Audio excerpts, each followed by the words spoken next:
오늘 보실 말씀은 신약성경 364면에 히브리서 10장 26절부터 39절 말씀까지를 제가 한 절 읽고 여러분들 한 절 읽고 교도하며 읽도록 하겠습니다. 히브리서 10장 26절부터 39절 말씀까지를 제가 한 절 읽고 여러분들 한 절 읽고 교도하며 읽도록 하겠습니다. 우리가 진리를 아는 지식을 받은 후 짐짓 죄를 범한즉 다시 속죄하는 제사가 없고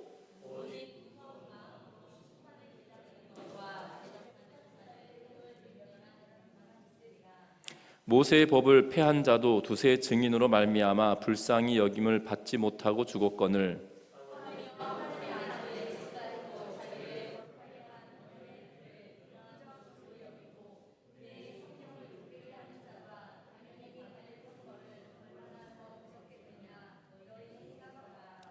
원수 갚는 것이 내게 있으니 내가 갚으리라 하시고 또 다시 주께서 그의 백성을 심판하리라 말씀하신 것을 우리가 아노니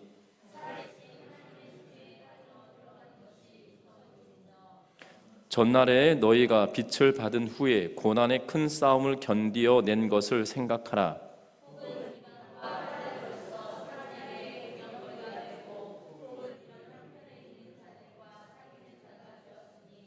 너희가 갇힌 자를 동정하고 너희 소유를 빼앗기는 것도 기쁘게 당한 것은 더 낫고 영구한 소유가 있는 줄 알미라.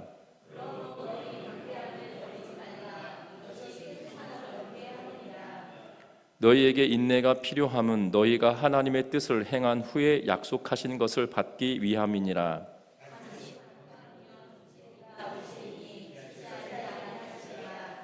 나는 의인은 믿음으로 말미암아 살리라. 또한 뒤로 물러가면 내 마음이 그를 기뻐하지 아니하리라 하셨느니라.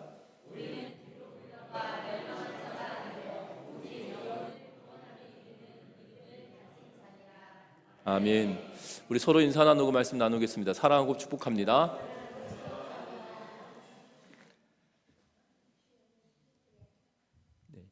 사랑하고 축복합니다. 김남준 목사님의 책 중에 그리스도인의 삶, 영적 전투라고 하는 책 가운데 이러한 내용을 수록하고 있는데요. 하나님을 만나기를 간절히 원하는 한 부자가 있었다고 합니다. 어느 날 그는 여느 때처럼 지붕 위에 올라가서 큰 소리로 기도했습니다. 그리고 그렇게 기도하다가 지쳐서 그만 지붕 위에서 잠이 들고 말았다고 합니다. 그런데 얼마나 시간이 흘렀는지 모르겠지만 자다가 부스럭거리는 소리에 깜짝 놀랐겠다고 합니다. 그리고 부자는 그 부스럭거리는 소리가 나는 쪽을 향해 보니 이 새카만 물체가 움직이는 거예요. 그래서 이렇게 묻습니다. 거기 누구냐라고 고함을 치자 이내 그의 귀에 이렇게 들려오는 겁니다. 아랫마을 사람입니다 라고 말하는 거예요. 그래서 거기서 뭐 하냐고 물었더니 뭐라고 이야기하냐면 낙타를 잃어버려서 지금 지붕 위에서 찾고 있습니다 라고 이야기하는 겁니다. 부자는 콧웃음을 치며 이렇게 말했다고 합니다. 이런 바보 같은 사람을 보았나? 지붕 위에서 낙타를 찾으면 어떻게 하나? 라고 이렇게 묻자 그 사람이 이렇게 말을 합니다. 저보고 바보라고 한다라면 비단 잠옷을 입고 황금 침대에 누워서 하나님을 찾는 당신은 그러면 바보가 아니고 뭡니까? 라고 이렇게 되물었다는 거예요. 다시 말하면 이 사람은 평상시에 이 한 부자는 평상시에 잠옷을 입고 침대 위에 올라가서 기도를 했던 걸로 보여집니다. 그러던 중 오늘은 이 지붕 위에 올라가서 큰 소리로 하나님을 찾았던 걸로 보여지는데 그러던 중에 이 사람을 만나게 되었다는 거죠. 어떻게 보면 우리들의 신앙생활의 모습을 이렇게 보여주는 그런 모습이 아닌가라는 생각이 들어집니다. 우리의 늘어뜨린 옷과 같은 방만한 삶을 변화시켜서 죄의 호령에 기민하게 우리가 움직이는 삶을 살아가도록 하는 것이 바로 영적 군사의 삶이라는 거고, 영적 군사의 삶을 살아가는 것은 바로 진리의 띠를 띠는 것인데 그 진리의 띠는 다른 것이 아니라 하나님의 말씀으로 이 띠를 띠는 거라는 사실들을 기억하며 살아가는 우리 모든 성도님들 되시기를 주의 이름으로 부탁드립니다. 분명한 것은 오늘 본문 말씀 26절 말씀에 보면 이렇게 기록하고 있는데요. 뭐라고 말씀하시냐면 우리가 진리를 아는 지식을 받은 후라고 기록해 놓고 있는 것을 보게 됩니다. 다시 말하면 26절에 진리를 아는 지식을 받은 사람이다라는 의미로 말하고 있다는 거예요. 진리를 받은 사람은 그럼 어떻게 살아갈 것인가? 그것이 오늘 말씀의 핵심이고, 진리의 하나님의 말씀에 띠를 띠고 살아가는 그리스도의 영적 군사와 같은 존재로 살아가는 것은 어떤 것을 준비할 때 가능한지를 오늘 본문을 통해서 찾아보는 은혜가 있으시기를 주의 이름으로 부탁드립니다. 특별히 오늘 성경 본문의 말씀을 통해서 보면 가장 먼저 우리가 기억할 것은 다른 것이 아니라 죄를 멀리하는 거룩한 삶을 살아가는 것이 진리를 아는 자의 삶이다라고 지금 이야기하고 있는 것을 보게 됩니다. 우리 26절과 27절 말씀을 같이 한번 읽어보겠습니다. 26절과 27절의 말씀입니다. 우리가 진리를 아는 지식을 받은 후 짐짓 죄를 범한즉 다시 속죄하는 제사가 없고 오직 무서운 마음으로 심판을 기다리는 것과 대적하는 자를 태울 맹렬한 불만 있으리라. 아멘. 오늘 본문의 내용을 보면 배교자의 위험에 대하여 이야기하고 있는 것을 보게 됩니다. 여기서 배교자의 위험이다라는 건 뭐냐면 예수를 믿다가 예수를 부인하고 다시 세상으로 돌아가는 것, 그것을 의미하고 있거든요. 전에도 이 히브리서 우리가 10장에 오기 전에 6장에서도 그리고 2장과 3장에서도 기록해 놓고 있는 배교자에 관한 이야기를 우리는 보았습니다.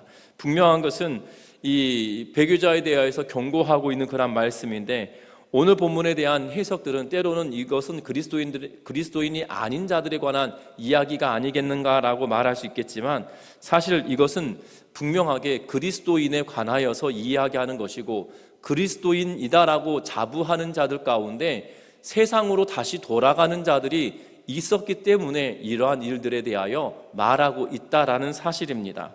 분명한 것은 우리가 세상으로 다시 돌아가게 되어지는 이유는 다름이 아닌 죄를 멀리하지 않은 거룩한 삶을 살지 않은 것에 있다라는 사실이죠. 분명한 것은 오늘 본문에 이렇게 말합니다. 속죄의 은혜를 알고도 속죄의 은혜를 깨닫고도 여전히 죄악 가운데 거하고 있는 자, 그래서 진리를 아는 지식을 받은 후 짐짓 죄를 범한 즉이다라고 이야기하면서 하나님께서 나를 위해 예수 그리스도를 이 땅에 보내시고 예수 그리스도로 말미암아 내가 하나님의 자녀가 되었고 나의 모든 죄를 그리스도의 피로 없다 여겨주셨다라는 그러한 사실을 알고 있고 믿는다라고 말함에도 불구하고 여전히 세상 가운데 살아가고 죄악된 길을 걷는 것, 그래서 짐짓 죄를 범한 즉이다라는 이야기를 하고 있는 것을 보게 된다는 겁니다. 죄를 짓는다는 것은 결국 하나님을 떠나는 것을 이야기하고 있고 하나님을 멀리하는 것을 이야기하고 있다는 거예요.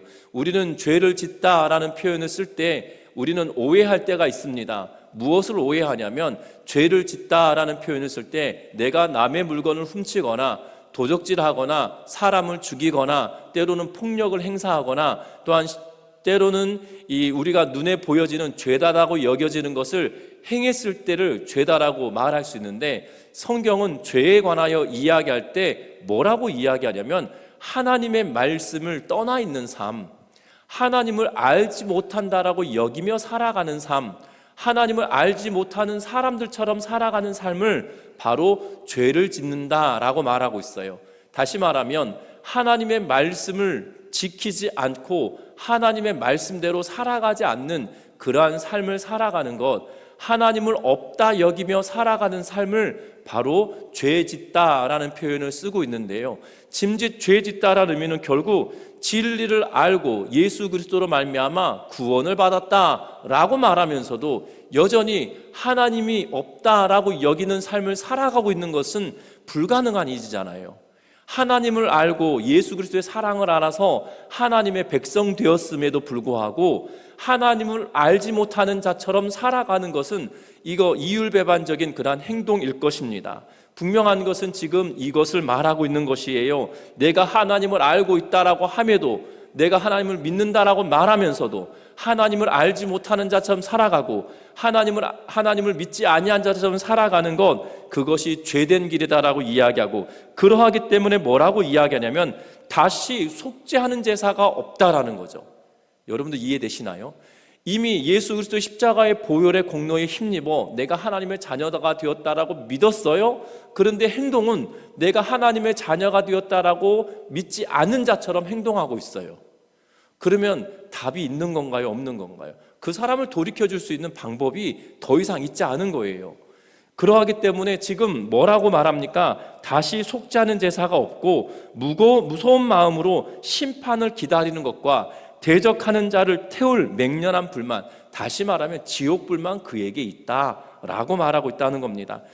그러면서 예를 들면서 이야기하죠. 모세의 법을 폐한 자도, 다시 말하면 이 십계명을 지키지 않은 자도 두세 명의 증인, 또한 모세 율법을 지키지 않은 자도 두세 명의 증인에 따라 불쌍히 여김을 받지 못하고 죽임을 당하는 일들이 있었다는 거예요.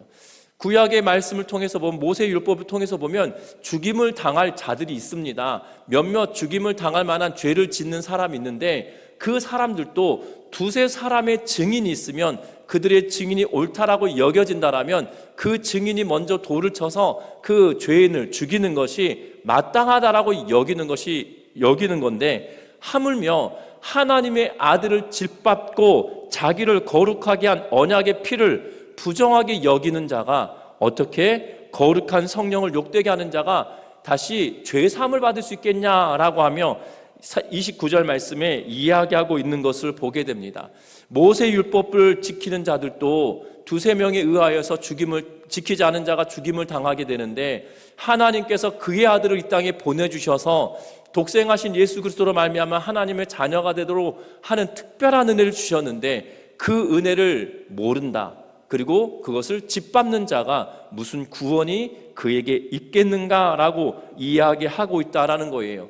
그러하기 때문에 진리를 아는 자들은 어떠한 삶을 살아가야 되느냐? 바로 죄를 멀리하고 거룩한 삶을 살아가는 것입니다. 여기서 죄는 앞에서도 말씀드린 것처럼 내가 어떠한 행위를 하여서 그것이 죄다라고 정죄받는 것, 그것만을 말하고 있는 것이 아니라 본래적인 의미로 하나님의 말씀을 믿지 않고 하나님의 말씀을 듣지 않고 하나님의 말씀을 지키지 않는 그러한 삶을 살아가는 것을 멀리하라고 이야기하고 있다는 것을 기억하며 죄를 멀리하는 삶을 살아가는 우리 전미중앙교회 온 성도님들 되시기를 주의 이름으로 부탁드립니다. 하나님의 말씀에 귀를 기울이고 하나님이 나를 위하여 어떠한 일을 하셨는지에 귀를 기울이면서 믿음으로 끝까지 나아가는 우리 성도들 되시기를 주의 이름으로 부탁합니다. 이것이 바로 거룩한 삶을 살아가는 것이고 진리를 아는 자들의 삶이란 것을 기억하면서 믿음으로 끝까지 나아가는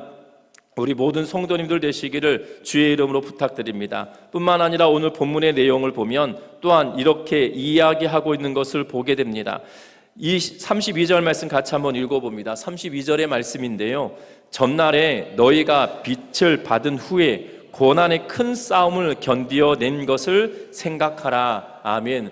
오늘 본문은 생각하라라고 번역해 놓고 있는데, 사실 생각하라고 번역해 놓았던 이 단어는 기억하라라는 의미로 다시 바꾸어서 번역할 수 있을 것 같습니다. 다시 말하면 너희가 예수 그리스도를 믿고 난 이후에 너희에게 고난의 큰 싸움이 있었고 그것을 다 견디어냈다. 그것을 기억하라 라고 말하고 있다는 거예요.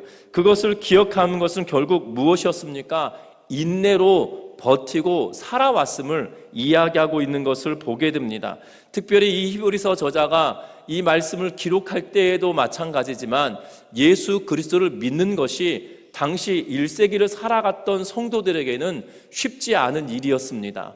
예수를 믿는다는 것은 참으로 어려운 일이었어요. 왜냐하면 유대 땅에서 살아가는 이들에게는 유대교를 믿지 않고 예수 그리스도를 믿는 이들을 이단으로 여겨서 그들의 생활 터전에 이 공동체에서, 다시 말하면 그 마을에서 투명인간 취급을 하며 살아가게 만들었거든요. 그 사람들에게 어떠한 일도 주지 않고 그 사람들이 생계를 꾸려갈 수 있도록 어떠한 것도 주지 않았던 것이 바로 그리스도인들의 삶이었어요.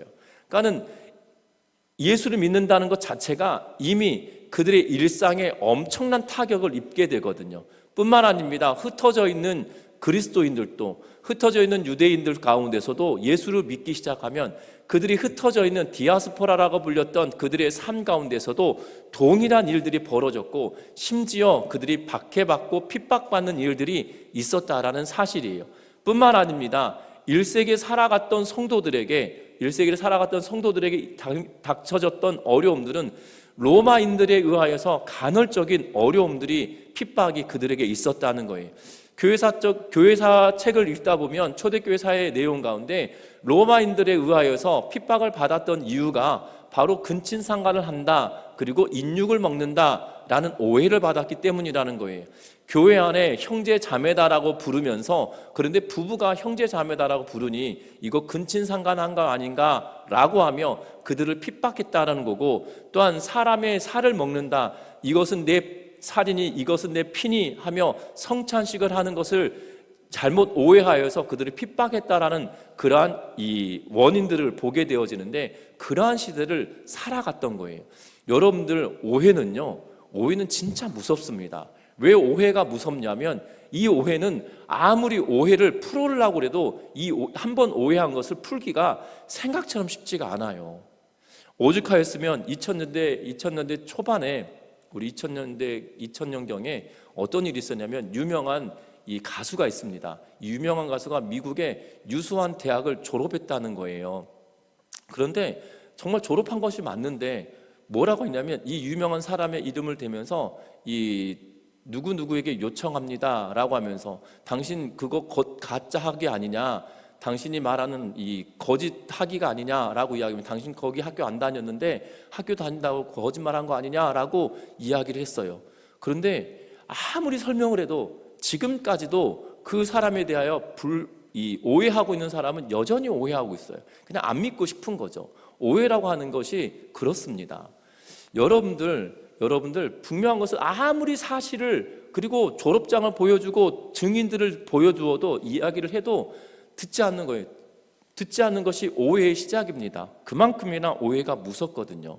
그런데 지금 그리스도인들이, 1세기에 살아갔던 그리스도인들이 이렇게 말하고 있는 거잖아요. 그리스도인들에게 이 히브리서 저자가, 전날에 너희가 빛을 받은 후에 너희가 예수 믿고 고난의 큰 싸움을 이미 견디어냈다.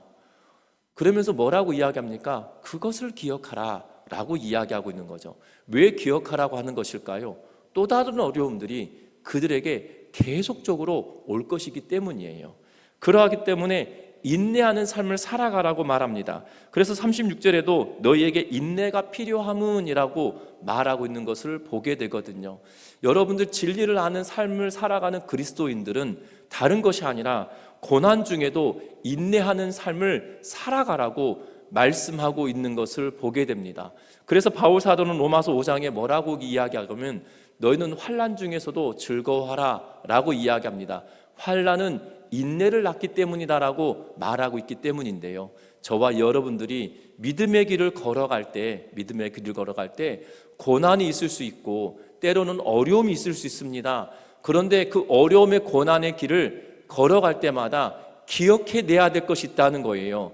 고난 중에 큰 어려움이 있었던 때를 우리가 이기고 견디었던 것을 기억하라고 말하고 있다는 겁니다. 특별히 오늘 32절 말씀에 너희가 라는 이 표현은 이 글을 읽고 있는 독자들만 이야기하고 있지 않아요. 독자들이 닥쳤던 그 어려움만을 이야기하고 있는 것이 아니라, 다시 말하면 믿음의 선조들, 믿음의 선진들이 어떤 길을 걸어갔는지를 다시 한번 되새겨 보아라 라고 지금 이야기하고 있다는 것입니다.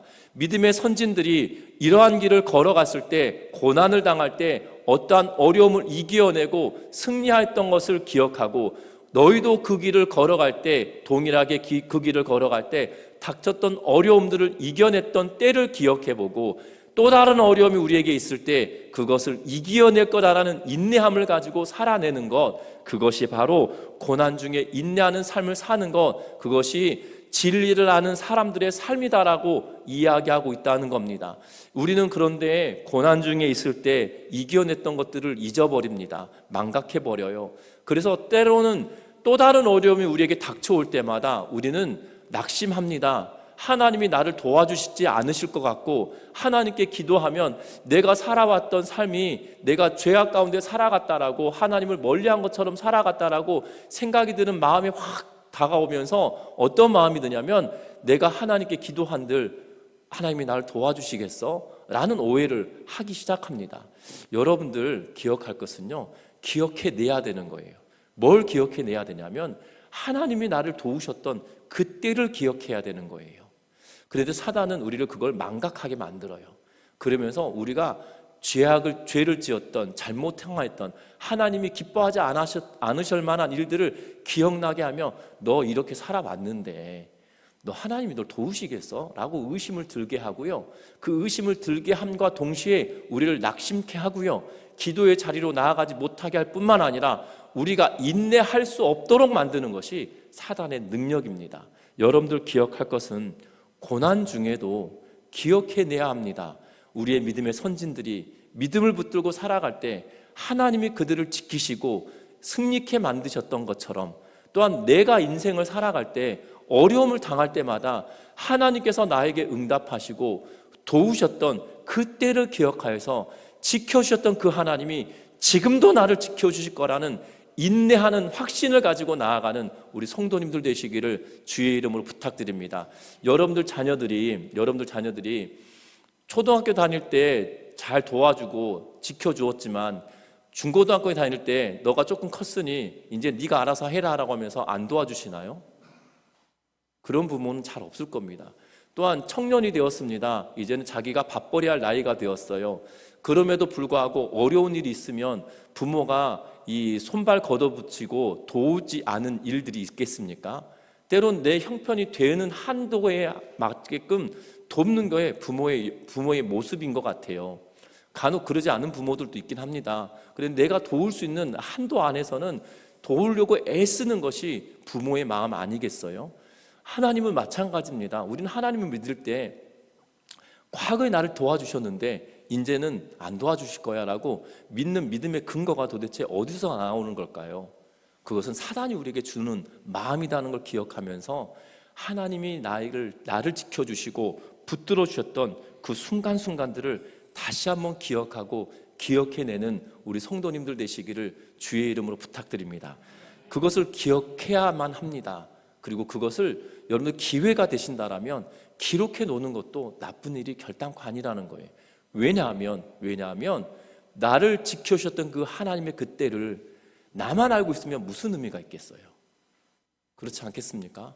내가 이러이러한 삶을 살아갈 때 하나님이 나를 도와주셨는데 그것을 나만 기억하고 잊어버리면 무슨 의미가 있겠냐는 거예요.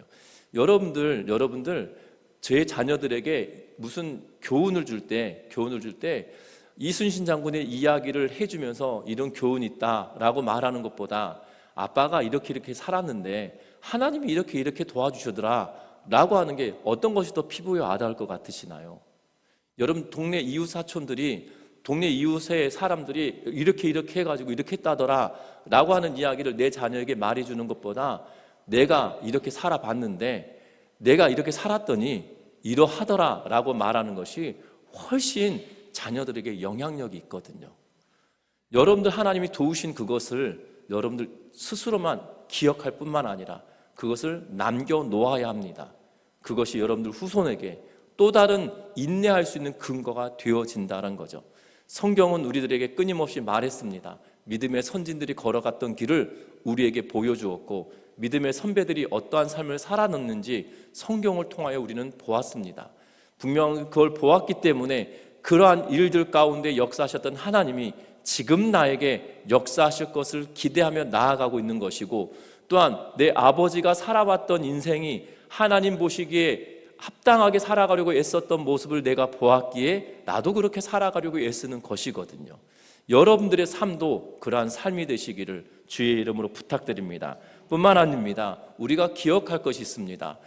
죄를 멀리하는 거룩한 삶을 살아갈 뿐만 아니라 나를 지키시고 인도하셨던 하나님을 바라며 인내하며 살아가는 것이다라고 말씀을 드렸다라면 또 다른 것은 다름이 아닌 오실 주님을 기다리는 삶을 살아가야 된다라고 성경은 말하고 있는 것을 보게 됩니다.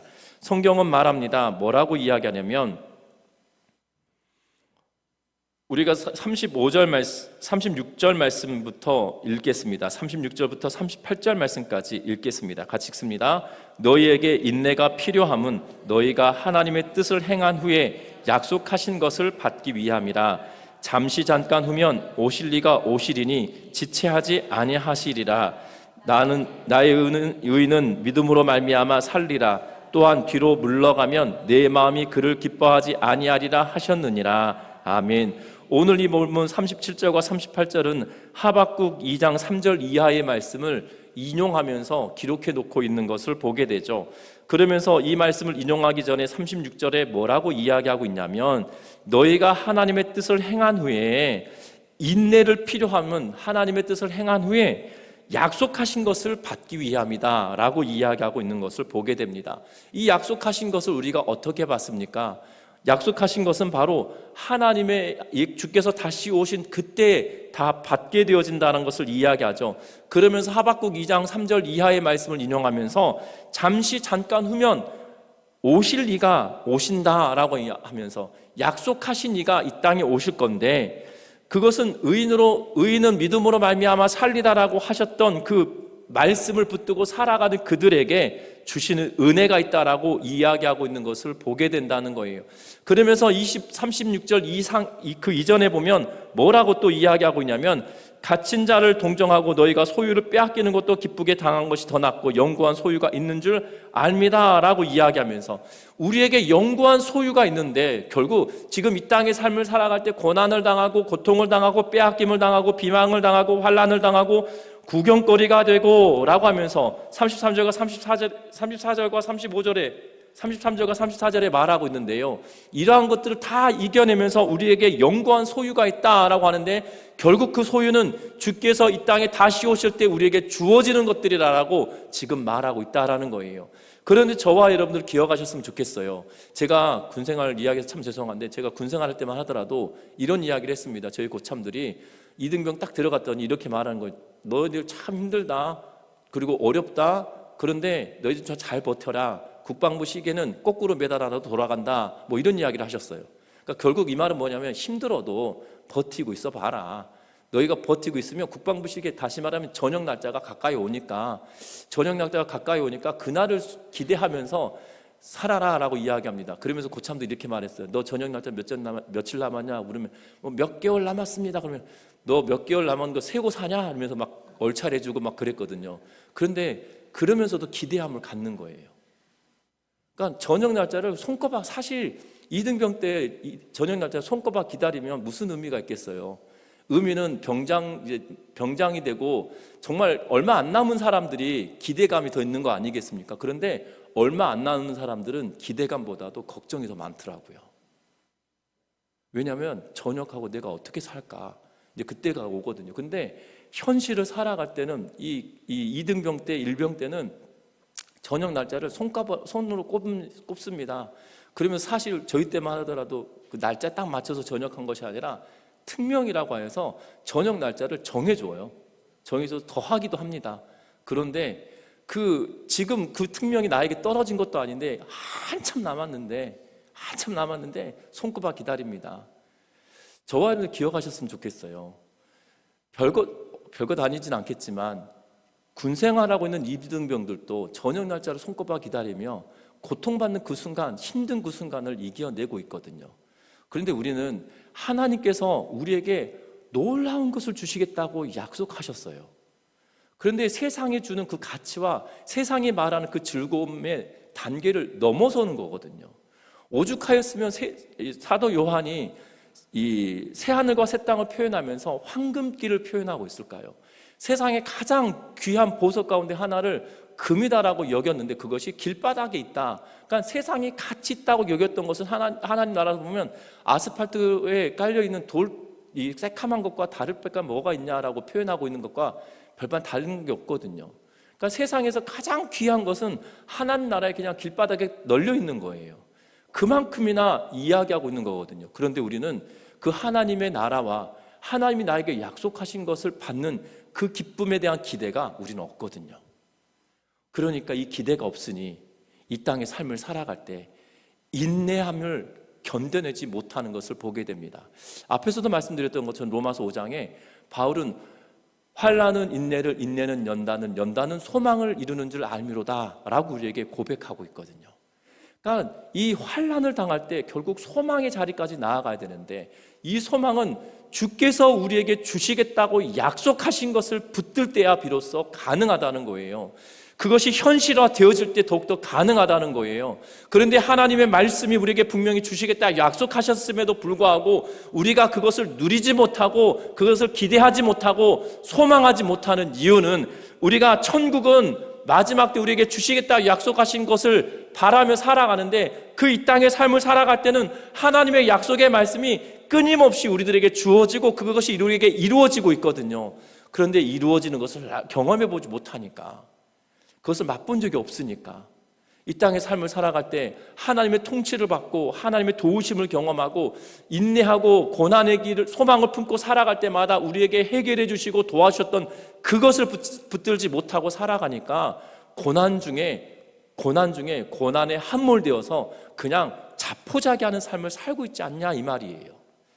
그것이 진리를 아는 자의 삶이 아니고요, 진리를 모르는 자들의 삶이라는 거예요. 진리를 아는 자의 삶은 결국 고난 중에도 소망을 품고 살아가는 거라는 걸 기억하는 우리 전미중앙교회 온 성도님들 되시기를 주의 이름으로 부탁드립니다. 우리는 고난 그러면 성경의 대표적인 인물이 두 명이 등장합니다. 하나는 욥이고요, 또 하나는 요셉일 것입니다. 여러분들, 그 요셉은 정말 아버지 집에서 잘 먹고 잘 살다가 갑작스럽게 형제들에 의해서 팔려간 사람이잖아요. 팔려갔는데 아버지 집에서 세마포 옷을 입고 살았던 그러한 자가 갑자기 종의 노예의 신분이 되어서 살아가는 게 쉬울 것 같으십니까? 여러분들 하루아침에 노예가 된다라면 여러분들 그것이 쉽겠냐 이 말이에요. 일단 첫 번째는 정신적으로 혼란스러울 거예요. 우린 멘탈이 붕괴됐다, 이런 멘붕 이런 표현을 쓰는데요, 그렇지 않겠습니까? 그런데 그가 애굽에서 종으로 살아가는 동안에 그가 버티고 견디어냅니다.